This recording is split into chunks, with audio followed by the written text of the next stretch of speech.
friend, I pray that you may enjoy good health and that all may go well with you, even as your soul is getting along well. Dear friend, I pray that you may enjoy good health and that all may go well with you, even as your soul is getting along well. And King James, it says, Beloved, I wish above all things that thou mayest prosper and be in health, even as your soul is prosperous, or even as your soul is getting along well. Got other translators.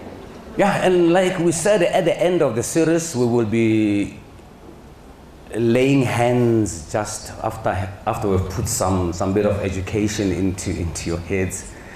Because I have always said, laying hands, no matter how anointed those hands could be, if you lay them on empty heads, you are not going to get any results.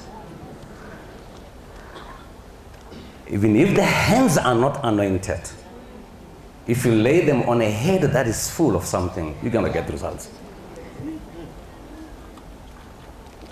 So we have tried to do both. We have prayed for this day. We have taught you for the past 11 weeks on God's perfect will for your life, on what we had entitled Prosperity, Healing, and Deliverance, God's Way. And I would like to take the next 30 minutes just finalizing, then take the remainder where we will just quickly, with the pastors, lay hands on you just that touch that is necessary in some of your lives.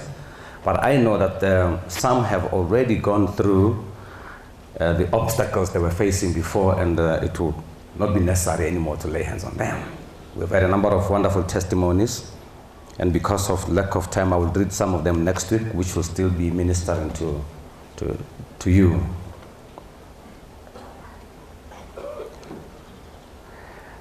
What we have established the past few weeks was this one thing, that there was a time in the history of man where there were no middlemen between man and God. The lives of the patriarchs in the Old Testament, God spoke directly with Abraham, and there was no middleman. He spoke directly to them, and these guys had no intercessor in between them and God. So no one could manipulate them and tell them that God said. Everything he said to them. And there was another man by the name of Abraham after God had met him. I tried to highlight God's attitude towards a certain kind of people. They met, and after they parted, or rather when they were just parting, God felt bad that he had something he planned to do that was bad, and he never told Abraham about. And I said to you, how many of you would God even just think of making you aware about things around your life? He said, how can I hide this from Abraham? Because I intend for him to become a great nation. I'm paraphrasing that, and he said, because Abraham, he is not going to become he's not going to become a role model to his children, but Abraham is going to teach his children after the ways that he is working with me. And we found out that last week, how God plays open cards with people. I said to you, one of the greatest arguments I've always had within myself, of course, when I read the scriptures, around what happened in the Garden of Eden. The tree in the middle of the garden, and how somebody ate from it, and how they fell, and how God knew it was going to happen, but how he allowed it. And I said to you, these are some of the questions that we have to ask ourselves. Really, if God wanted Adam not to do that, why did he call his attention to the tree? And I said to you, there could have been many trees in the garden, too many trees. God could have planted the tree in the middle of the garden and said nothing about it. Chances of Adam finding the tree were very rare. But then he called his attention to say this one. And I said to you, I believe that Mudimu wants us to. He wants to play open cards with people. God does not want to hide things from you because it's against his nature to deal with us in that fashion. And that's exactly why we should see the difference between God and the devil, because the devil only reveals the purpose at the end of the journey. Mudimu tells you about why we're here. So you know from the beginning why and what is likely to happen, whereas the devil just tells you about, hey man, I thought you understood when I said, only after the end. So I found also that in his great love,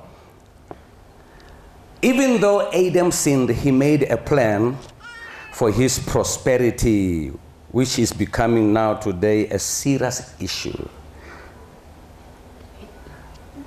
People want what God has to offer more than the God of the offer. And today we manipulate it around the issue of needs, because the today's church is need-driven, no longer spirit-driven. We're driven by our needs. What we need has become more important than who we are in Christ.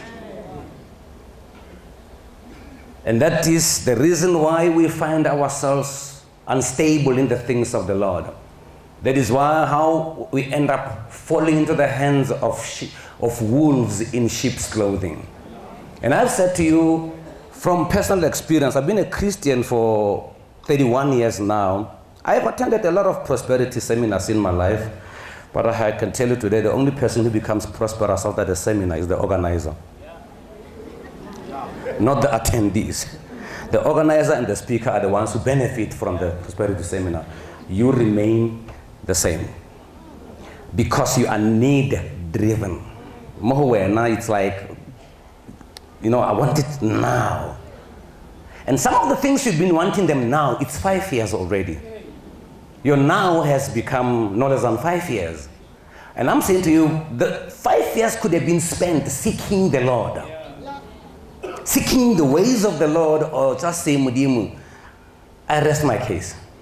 You know where to find me. God could have found you already. For you could be like that one sheep that strayed away. He was going to find you. So, there are things God promised before man came that God is not going to become strong on because man says them. That are in the nature of God to do, whether man spoke or not. And as the relationship between us as God and God was spoiled by the present day church set up, where the man of God overshadows God. The era of the man of God has become the worst so far in the history of the church. Something that was supposed to take the church from one glory to the next has made them mere men. Because God is no longer visible in his house.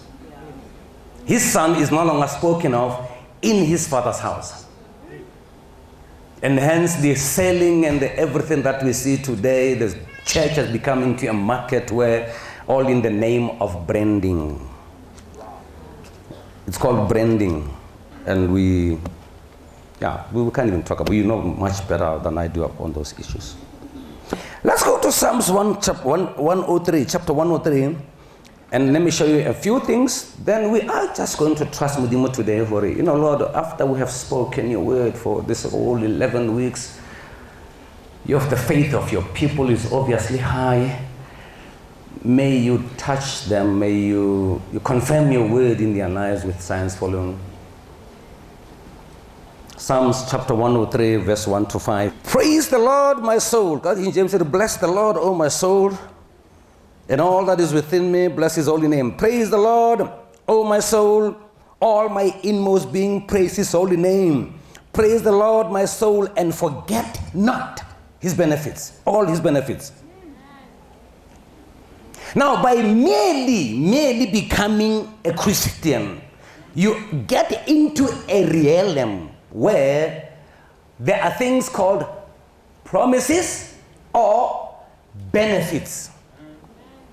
And this was said long before the church era. This scripture here was written before Jesus could even say, upon this rock I'll build my church and the gates of hell shall never prevail. Before we could even know about that, God had said already his relationship with man has its own benefits. And he lists them here. He says, do not forget all his benefits. And there's 5 of them. The first one being he forgives all your sins. Now, why sin? One thing that we need to see in the Bible, the Bible didn't just mix word for the sake of making sentences. Otherwise, the book of Genesis would read something like this. Then after God worked, then there was the first week with all the days. It will come like that. But it's so specific that then there was evening, not even, then there was the first day. Then it says there was evening, then there was morning, the first day. And God saw that it was good. You know, that whole explanation tells you that there are things God does in a particular order. And this is what people don't like. People do not want to follow order. Okay, today of course we made to stand in queues when there's no one in front of you. But anyway, we have to stand in the queue. I mean, you get to this home, especially Kubo Home Affairs, this lady, Baba Selembana, they're looking at you and they're going, they bring their nails, and they're about putting a queue, there's no queue. But they call you queue, and and after 5 minutes, they pull the window down. Oh, see, everything selling. And you can see them through that little hole. Amen. Now there's order in the things of the Lord. And it starts like when man comes to God for the first time, the meeting between man and God for the first time. The agenda there is about the condition of the man. God is not going to ignore your condition, because your present condition is the result of what happened when God and man had a fallout in the Garden of Eden. So we can't just come and expect Mudimu is going to just, let's continue. Press play, Mudimu. No. Whenever we come to God for the first time, be it that you are made aware or not, God is so holy that even if he doesn't say anything, you come to him, you know you're not okay. And that's why when we talk to people about going to church, the first thing they answer is, am I going to have to stop 1, 2, 3, 4? They know. That's not even going to, we can't even argue around those issues, because man was created with the knowledge that God is righteous. I want you to listen to this, because this is the order in which God works in the person's life. The very first thing that happens when God sees you is, I'm a holy God. What's your condition?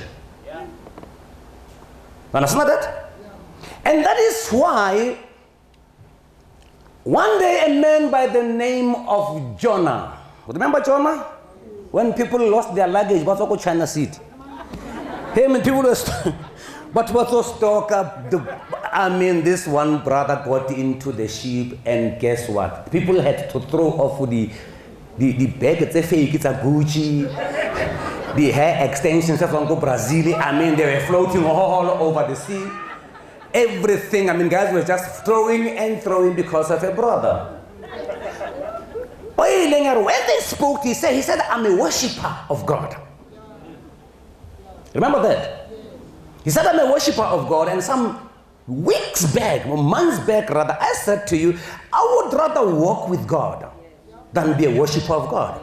After having looked at how worshippers with God ignore the walk with God, and how God has an appetite for people who walk with him, because worship comes out of the walk.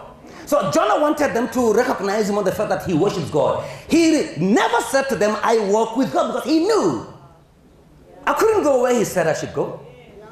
Therefore, I might as well hang on to, I worship him. What's the point? Well, they ended up throwing him into the rest of the story. So the first thing was, he forgives all your sins.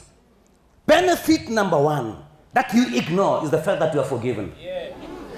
Let me tell you, hell is full of the richest people who are not forgiven. Yeah. You ignore that, nothing else matters. The most important thing is the forgiveness, because it is through the forgiveness of sins that you have a relationship with God. Relationship it has nothing to do with finances, nothing. You can never treat Mudimu and have a commercial relationship with God. But people today, are you aware, the relationship with God is suffering because of the other things.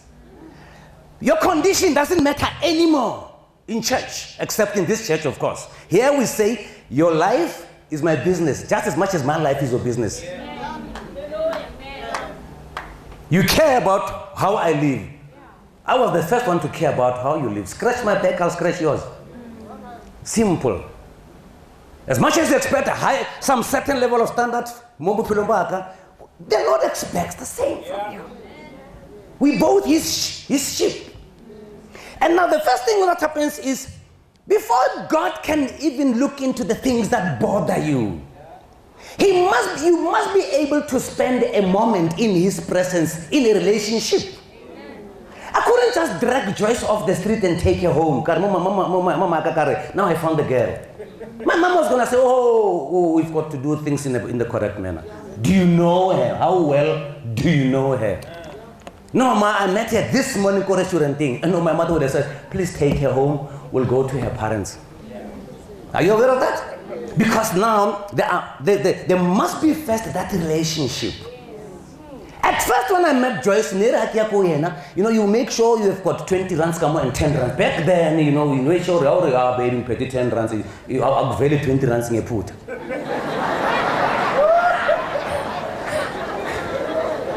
But after the relationship has been there, sometimes you find wet 100 rands notes on the dressing table. The ones she took out of the trousers when she washed, because that's how much we don't care anymore. There's a relationship.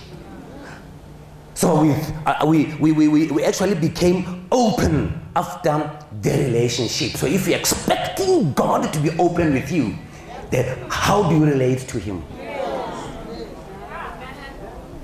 How do you relate? And I said to you, being forgiven here, it's not an issue. We don't forgive as many times you want to be forgiven. But being forgiven every time is a sign of immaturity. There's something called spiritual growth. What is spiritual growth? You get forgiven, and you know the cost, not of the forgiveness, but the cost of the sin. You know what? For God to forgive you, somebody had to die. So had you not been forgiven, had there not been forgiveness, you would be dying for the things you did. One of the laws that is in the book of Deuteronomy, when you have a son or a daughter who is rebellious, I'm paraphrasing it, this is what you need to do. You take the kid out to the city elders and you say, this son of mine is rebellious, he's a drunkard and everything, he's on nyaupe and everything. And then the elders of the city shall take the son outside of the city. Stone him to death, like the people of Deep Slot. Stone the person to death, and he says, this is how you'll bring fear. That's what you would have gone through had Jesus never died. What is that? So the first thing you realize, Kim, for you to be able to enter, the door is, I must be forgiven to have a relationship. But if you're going to abuse the relationship by asking for forgiveness, but every time you have to be forgiven, you have to do something wrong. So the fact that you're forgiven, you're right, but don't rejoice that when you are forever forgiven, because even your wife can tell you, Rasaki masego ngiyakhathala ke manje man. Hayi man, ngona ungasakhulumi, ngona uthule nje uze nje uyilalele nje uthule ngoba kunini sikhuluma ngale ndawo.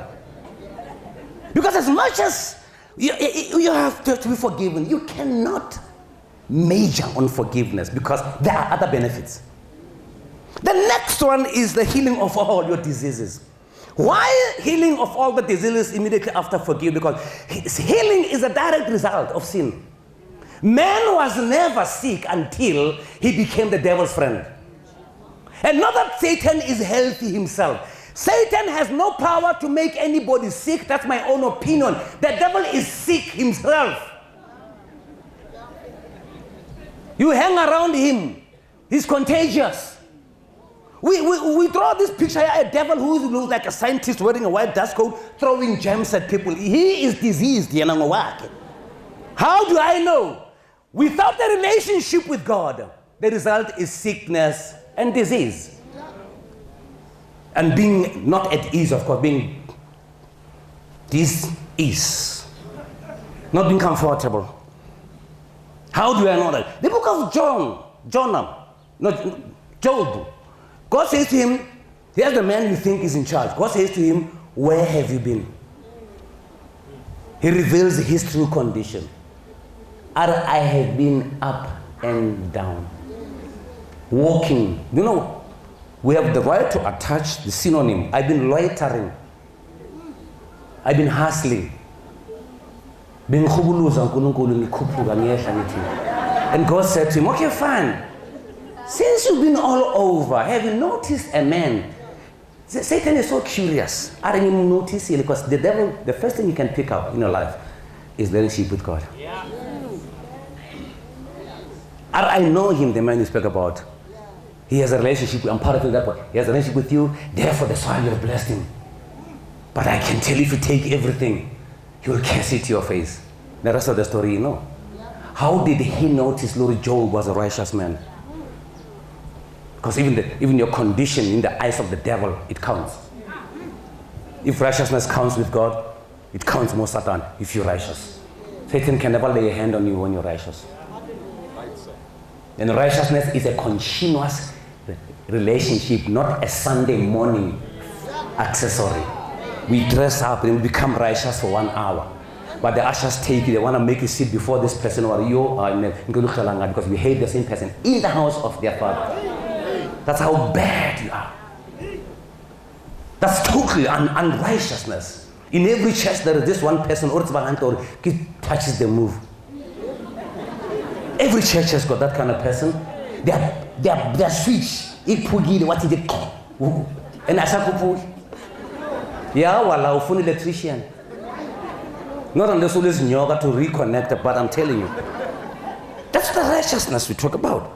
He forgives all your sins. Are you out of that? I really, he just forgives one. Forgives two. Forgives all. Because without God, man is a sinner. With God, man must stop sinning. If every time you are going to come to Mudimu, you'll be kneeling down saying, Mudimu, oh, ngizenzile futhi, oh, Nkosi yami. Imagine how boring you become to God. You become like this child who's just overdraft their forgiveness, overdraft until you are just at the heaven overdraft department.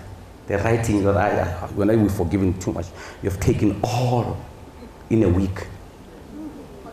When will God do the other things in your life? Because this is progressive. Okay? You come there, He forgives your sins. He heals the result of sin. Because it was as a result of sin that disease and sickness were introduced. And remember, we said sin is not only about the thou shalt not. It's also about the not doing the thou shalt do. For some of you, sin is as long as I did not steal, I'm okay with God.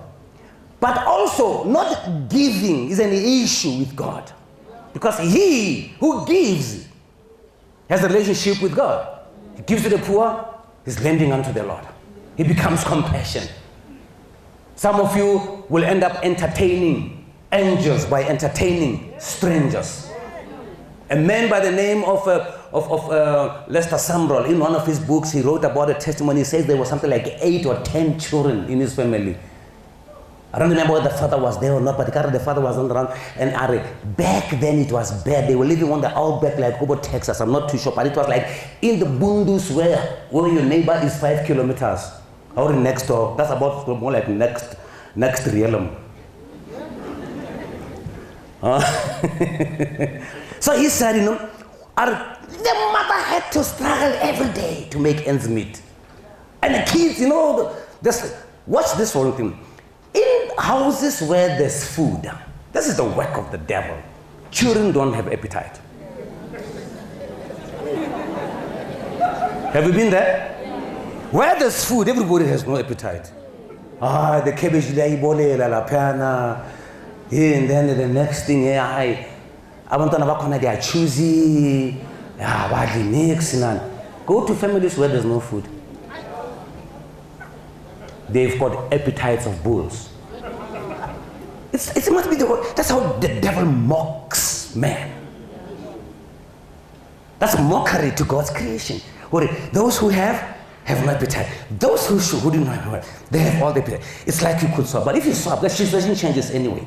Because it's not about the food, it's about the relationship with God.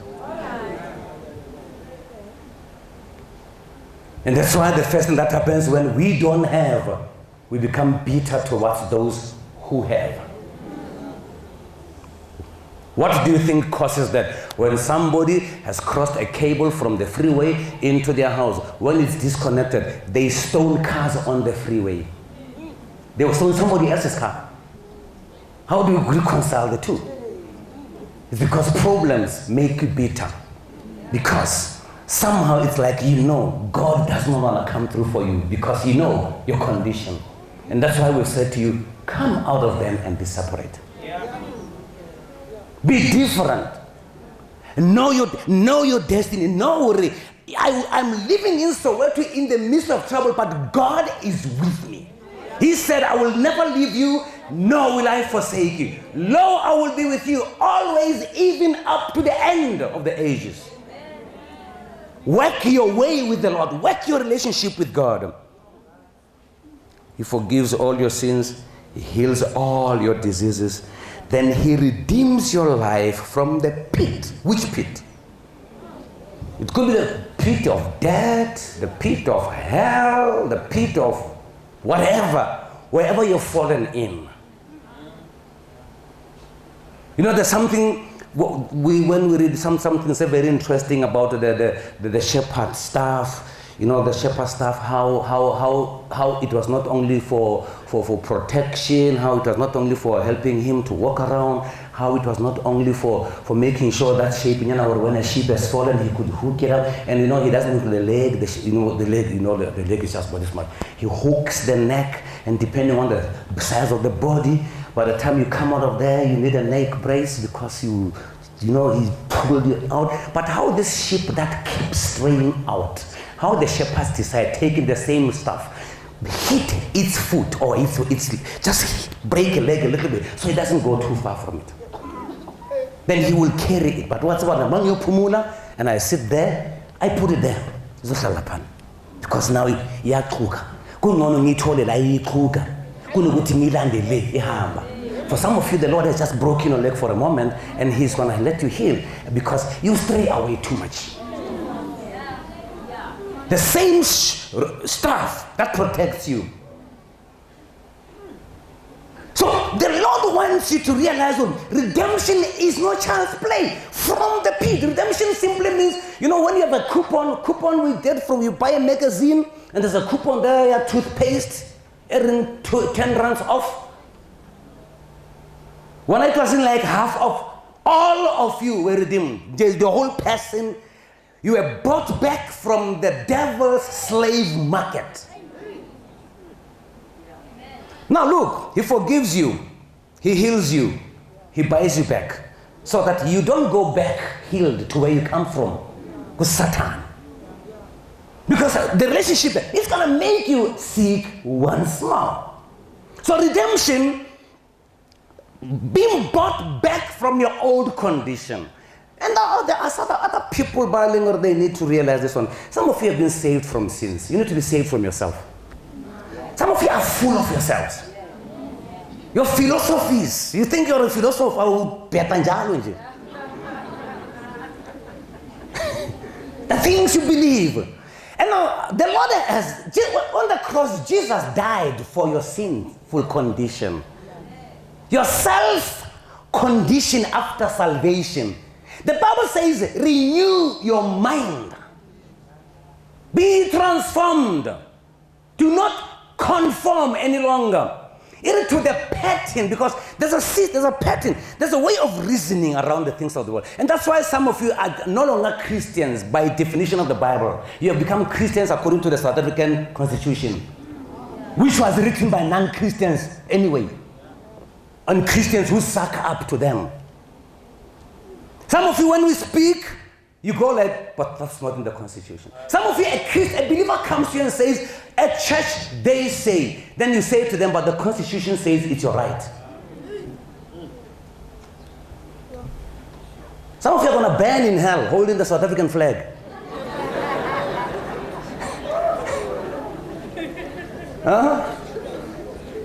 Patriotism with the world is enmity to God. We are children of God. Jesus said, my kingdom is not of this world. And if I want to, I can ask my Father now, he can release legions of angels and Shuba. But now, because he had to go through to redeem us, he went through. But it would have never been easy. God would have sent just one angel. The one he sent in Egypt. The angel of death. And Jesus would never have died, but we wouldn't be saved. So the redemption from all the life of the pit, and now after that, it says he crowns you with love and compassion. You know what's compassion? When someone has, when somebody looks, like we said last week, when he looks upon you favorably. When the king looked at Nehemiah and he had compassion on him. When the king knew, the more I talk to this man, the deeper I get into debt. Every time he says, oh king, if I have found favor, I have to sign an extra check. But he looked upon him with compassion. And you know what's compassion? One to another, to look at other people and put yourself in their shoes. To look at the brother who's at the street lights there, begging, and never say, Usabi school,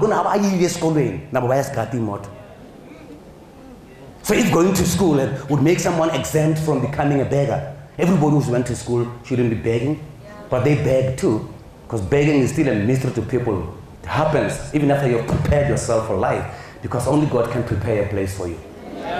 Without God preparing life for you, you're nowhere. So the favor, that favor, he crowns you with love and compassion. He looks upon you. God doesn't just like you, he loves you. And he looks upon you and with compassion. He always wants to say, are you okay? Are you okay? Amen. Are you okay? Is it enough? How do you feel like? Even when you have done wrong, he will still be a loving God, still be a compassionate God. He will still be a favorable God to you. He still look upon you and be favorably disposed towards you.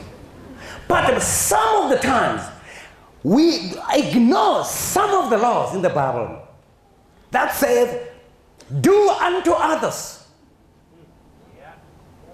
This time I'm not going to go like as you would like to have them do unto you. I'm just going to go like do unto others as you would like to have things done unto you. Because sometimes these people have no power to do anything in life. That's why it says, he who gives to the poor, God pays him back.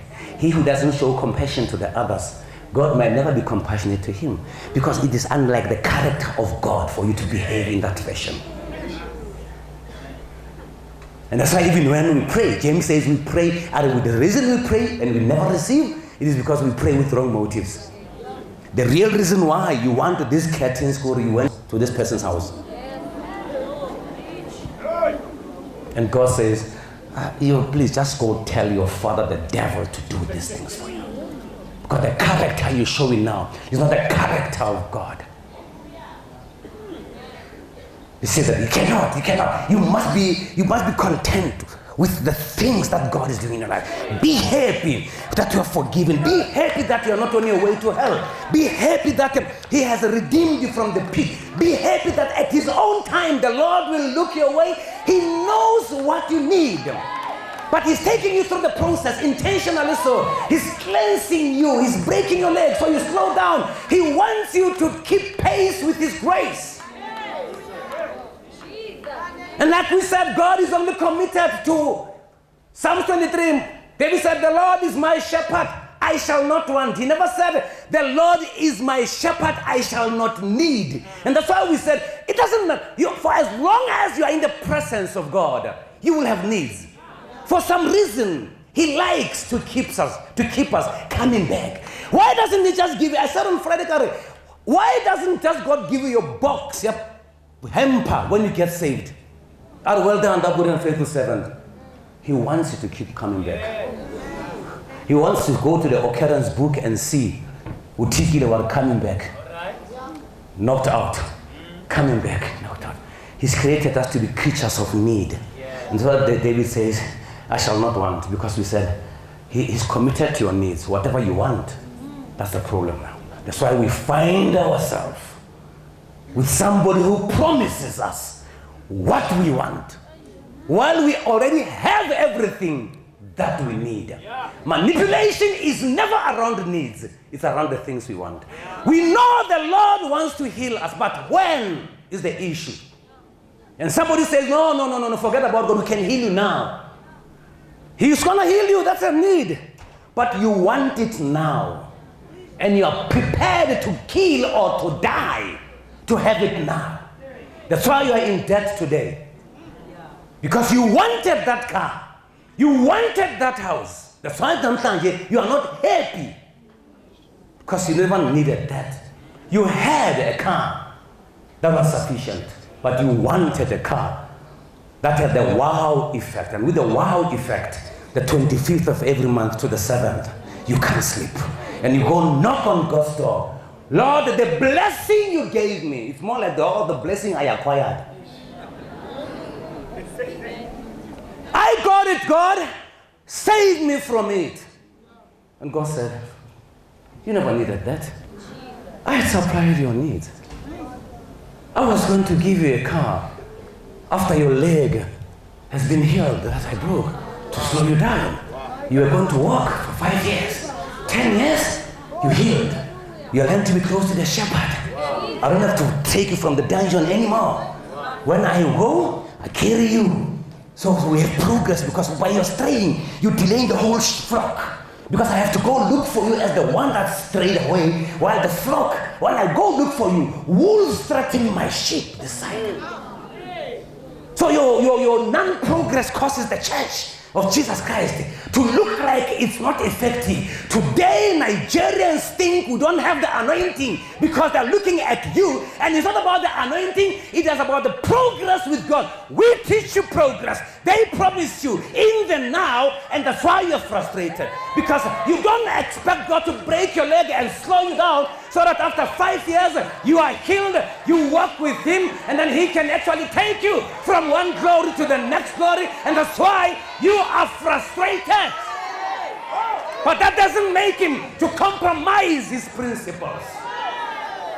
I would rather limp in the presence of the Lord and follow Him, because the one that is limping is the one that is closest to the shepherd.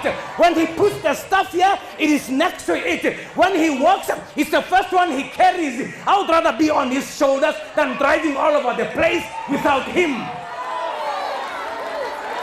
That's your problem. He redeems you, He crowns you with love and compassion. Now look at the fifth one. He satisfies your desires with good things after you have learned to walk the process. Satisfaction comes right at the end. That is why David says, I was young, now I'm old. I can talk about the goodness of the Lord, and I have never seen a righteous man forsaken, nor his kids begging for bread, because it takes a lifetime to discover God. It takes a lifetime to know the ways of God.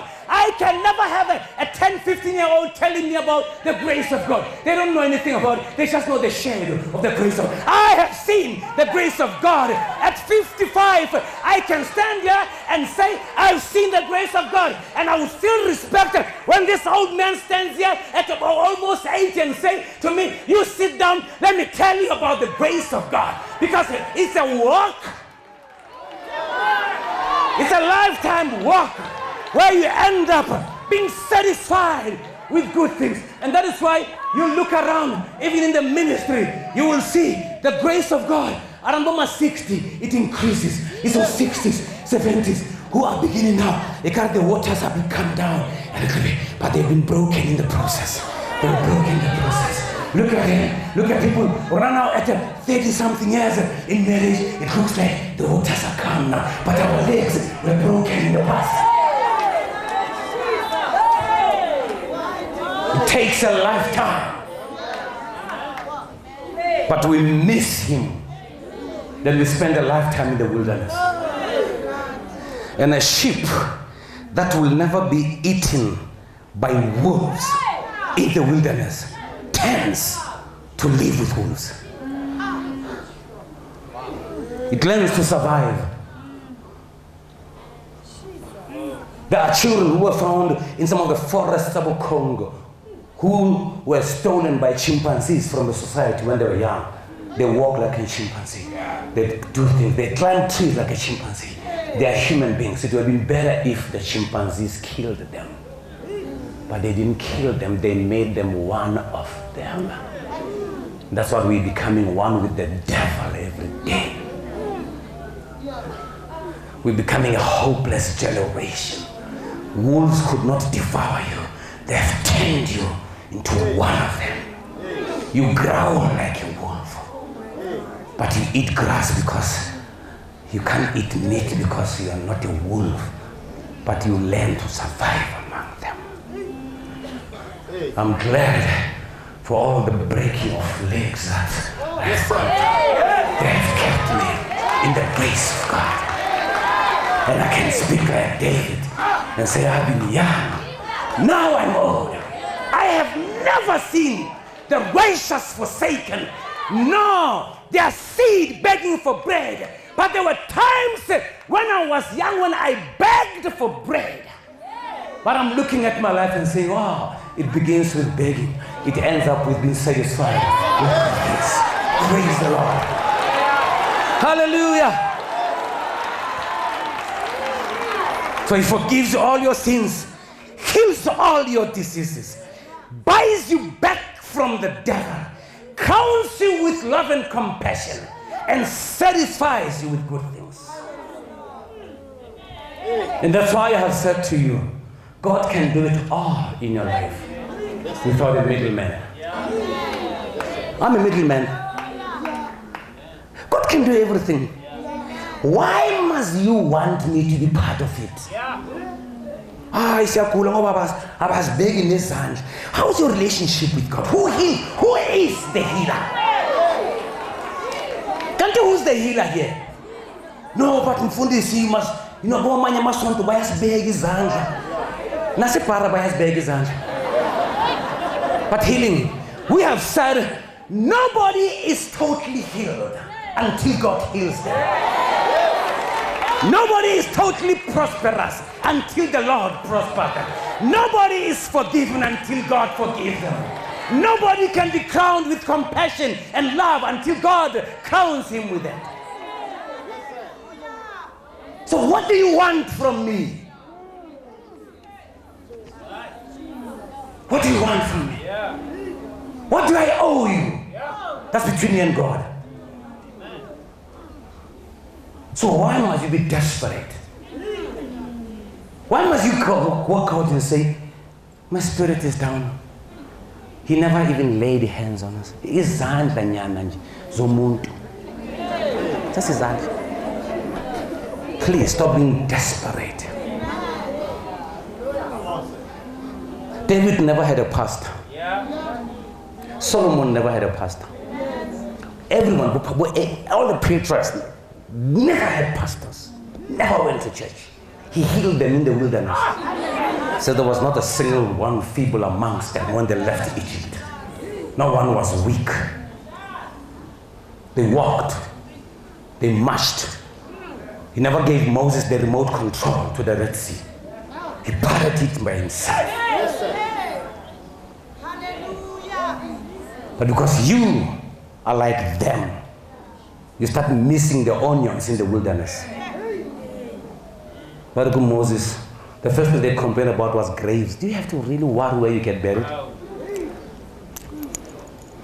Is it because there were no graves in Egypt? No, no problem. Since you want graves, you'll get enough graves in the wilderness. And he said to Moses, I think it's 22 up. They will have to die off. That's why I listen to this. How about it can never teach an old dog new tricks? It's true. It's easier to convert kids than you elderly people. If the Sunday school tells children, believe, you'll see a miracle this week. He said here prophetically, after today's service, they'll be better. Be like children. Believe it like children. Believe it.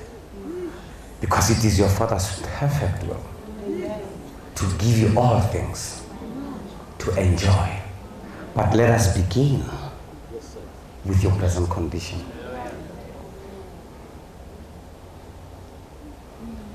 And I still say, in my 31 years of Christianity, nobody ever laid hands on me. Never. Not that I was running away. Because the first day I went to church, I went there at an invitation, or they're going to be praying for the sick. And the person who was supposed to be praying for the sick was in a hurry. He was an American. Eish, guys, I have to be on the flight. I'm flying. Got two, so I have to rush to the airport. Imagine my disappointment after sickness here 6 months. He said, however, if you're sick, just stand there. We'll pray for you. He said, wait, I don't remember even what he said. I was so discouraged. He just said some things. And he said, amen. And I went home and I was a bit discouraged. But the Bible says, David encouraged himself in the Lord. I didn't even know about those scriptures, but I encouraged myself. That man spoke. Maybe you heard him. I found out he heard him. And I'm standing here today, I'm saying, everything I have experienced, everything I have, I was never laid hands on by anybody, was never prophesied. Nobody said to me, you'll become great. Nobody said, as a matter of the things I heard in the Bible, you'll become a nobody. Because Nigerian a non-entity. But you shall become a non-entity. Me becoming a non-entity, God forbid. I said no. I could always make reference to the 9th of January 1983. But God, you healed me back then. Without anybody touching me, transferring anything into me. You healed me. You prospered me. You gave me everything I have today. And that's why I can boldly stand here and I repeat it every day that all that I have, His hand has provided. And I'm saying to you today,